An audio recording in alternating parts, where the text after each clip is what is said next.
I keep talking about Velikovsky and his influence in my readings of God's Word. It's had a great impact on me, and I want to share with you a most incredible story that Velikovsky tells. He said the most incredible story of miracles is told about Joshua ben Nun, who, when pursuing the Canaanite kings at Beth Horon, implored the sun and the moon to stand still.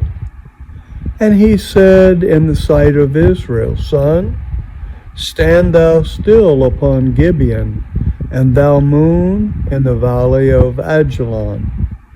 And the sun stood still, and the moon stayed until the people had avenged themselves upon their enemies. Is not this written in the book of Jasher?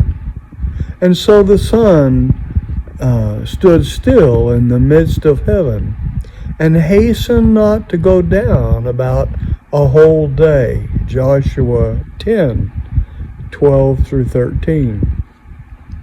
This story is beyond the belief of even the most imaginative or the most pious person. Waves of stormy sea may have drowned one host and been merciful to another. The earth could crack asunder and swallow up human beings. The Jordan could be blocked by a slice of its banks falling into the bed of the river, and Jericho's walls, not by the blast of trumpets, but by an incidental earthquake, could have been breached. But that the sun and the moon should halt in their movement across the firmament, this could only be the product of fancy, a poetic image, a metaphor, a hideous implausibility when imposed as a subject for belief, a matter for scorn. It manifests even a want of reverence for the Supreme Being. According to the knowledge of our age, not of the age when the book of Joshua and Jasher was written, this could have happened if the earth had ceased for a time to roll along its prescribed path. Is such a disturbance conceivable? No record of the slightest confusion is registered in the present annals of the earth. Each year consists of 365 days, 5 hours and 49 minutes. A departure of the earth from its regular rotation is thinkable, but only in the very improbable event that our planet should meet another heavenly body of sufficient mass to disrupt the eternal path of our world. It is true that aerolites and meteorites reach our earth continually, sometimes by the thousands and tens of thousands, but no dislocation of our precise turning around and round has ever been perceived.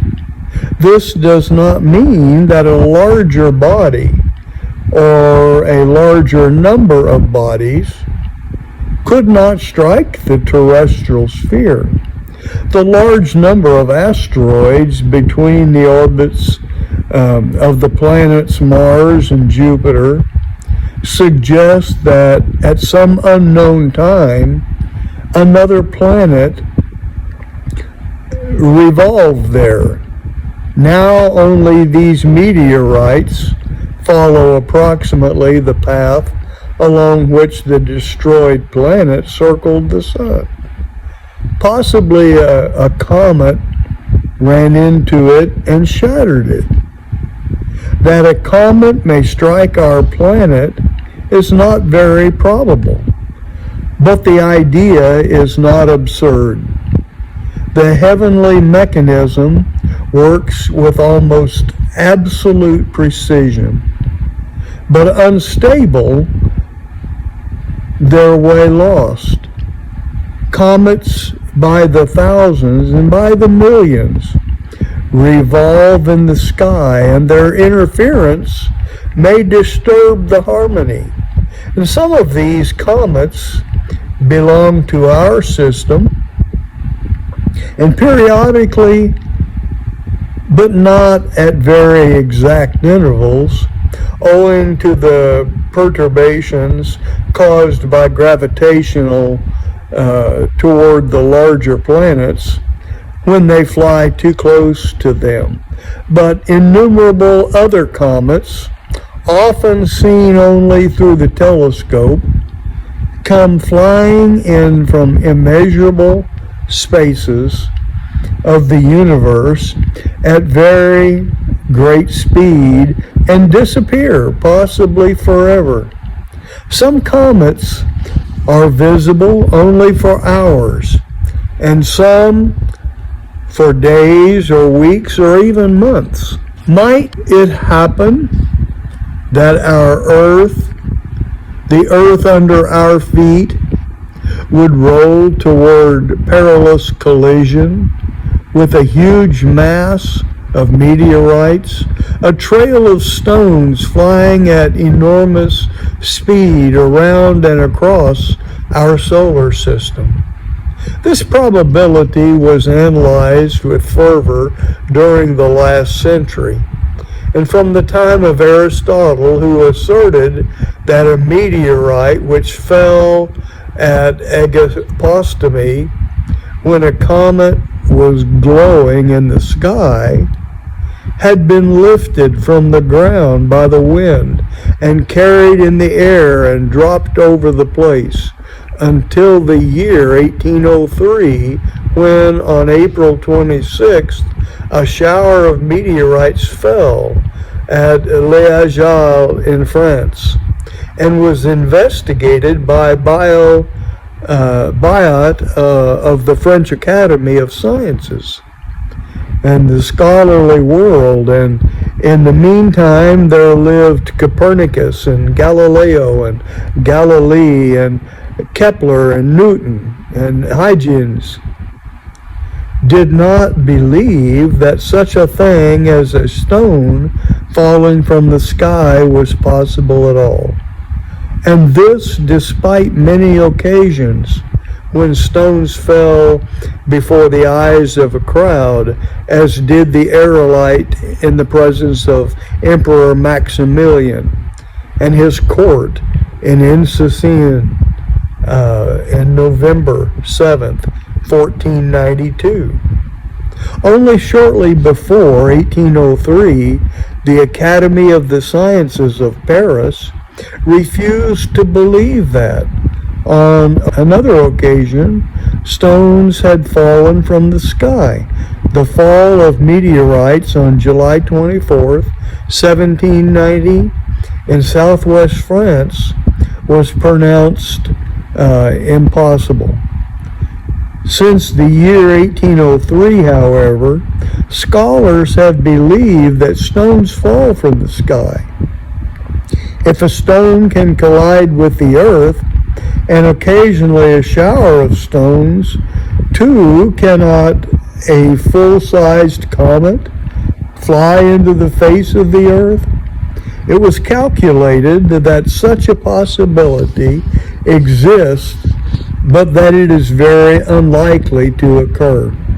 If the head of a comet should pass very close to our path, so as to effect a distortion in the career of the earth, another phenomena besides the disturbed movement of the planet would probably occur. A rain of meteorites would strike the earth and would increase to a torrent. Stones scorched by flying through the atmosphere would be hurled on home and head.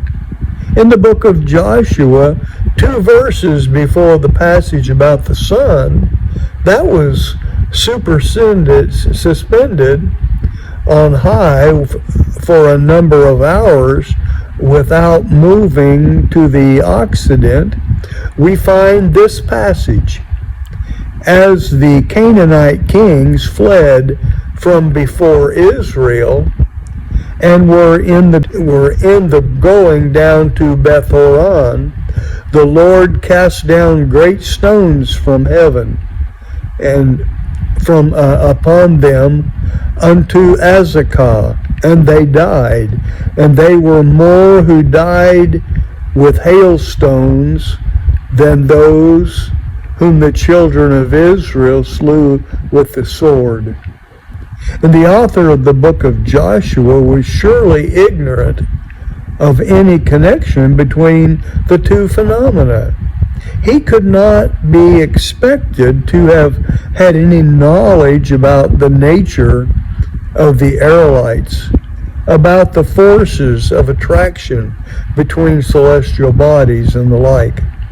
As these phenomena were recorded to have occurred together, it is improbable that the records were invented. The meteorites fell on the earth in a torrent.